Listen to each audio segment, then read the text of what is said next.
Thank you, Madam Deputy Speaker.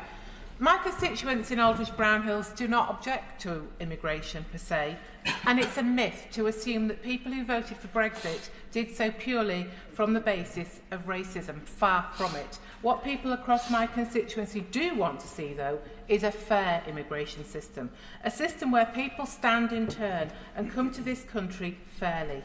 But where this has fallen down, and where we now see the ever-increasing numbers of people choosing to come here illegally across the Channel, then we must have a deterrent to deal with the issue. Without this, we will continue to see and feel the effects of too many people coming into our country illegally. My constituents are quite clear that the way in which you smash the people smugglers is by having a strong deterrent. Let us look at Australia. When illegal migration first emerged as a major problem in 2001, the then Howard government took swift action to break the smugglers by having a deportation strategy. This policy was, of course, then dismantled by an incoming Labour government in 2007. Yet the same Labour government were then forced to reintroduce the Howard government policy after 5 years of ever-increasing numbers making their way to Australia through people smugglers who saw the elephant in the room, which was an immigration policy which had no deterrent. Madam Deputy Speaker, that is exactly what we have in this country here today, an inadequate measure to deal with a major issue. Illegal crossings are up 30% since the general election. We need to see action, and we need to see action now, not just tinkering around the edges of legislation. We need to see deterrents in place and working. Currently, there is no deterrent to stop the boats.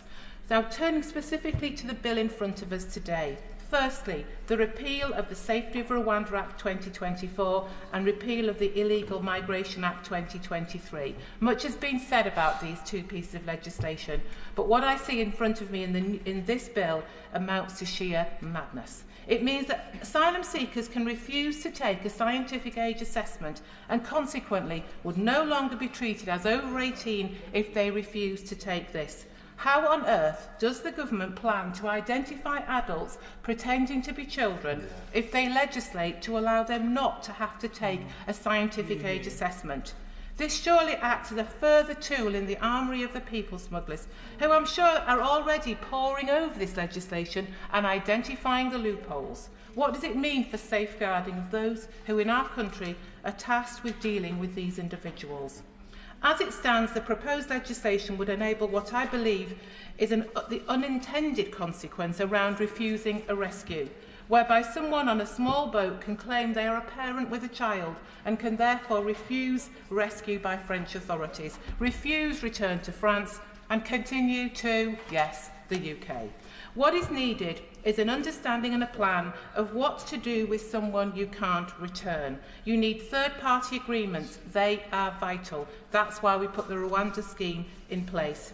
That's why we put the Albania scheme in place. And guess what? It works. It's a route of return. It's a deterrent.